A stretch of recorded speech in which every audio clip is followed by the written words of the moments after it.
দেখতে দেখতে কন্টিনিউ যে 7 দিন ভিডিও পোস্ট করে ফেলবো কে জানে। তো চলো আজকের ব্লগটা শুরু করা যাক। তো হ্যালো এভরিওয়ান, আমি হচ্ছি জয়দীপা। তো আরও একটি নতুন মিনি ব্লগে তোমাদেরকে অনেক অনেক স্বাগতম। তো আজ হচ্ছে আমার মিনি ব্লগ চ্যালেঞ্জের ডে 8।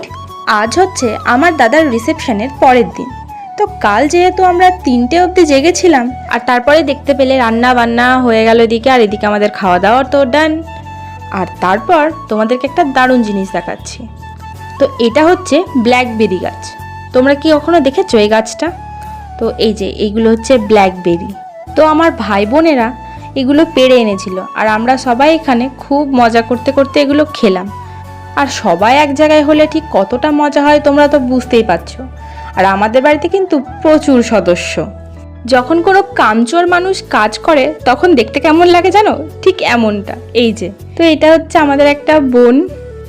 আর তারপরে বিকেলে রেডি শেডি হয়ে আমরা চলে গিয়েছিলাম মাঠে।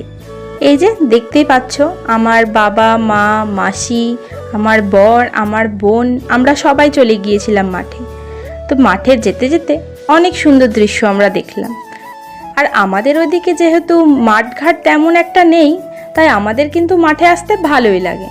আর তারপর এখানে দাদুর একটা বিলে হয়েছিল প্রচুর মাছ। তো আমরা নেমে পড়লাম মাছ ধরতে। বিকেলবেলায় ভালো জামা কাপড় পরে, বুঝতে পারছো অবস্থাটা। মাছও আমরা পেয়েছিলাম কিন্তু প্রায় 7-8টা মতো।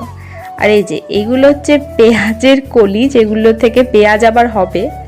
তো নামগুলো আমি ঠিক জানি না, কিন্তু যাই বলো, কাদার মধ্যে নেমে এইভাবে মাছ ধরার এক্সপিরিয়েন্সটা কিন্তু আমাদের এই ফার্স্ট টাইম।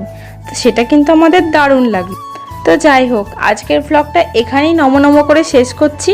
দেখা হবে কালকে আরও একটা সুন্দর মিনি ব্লগ নিয়ে। বাই।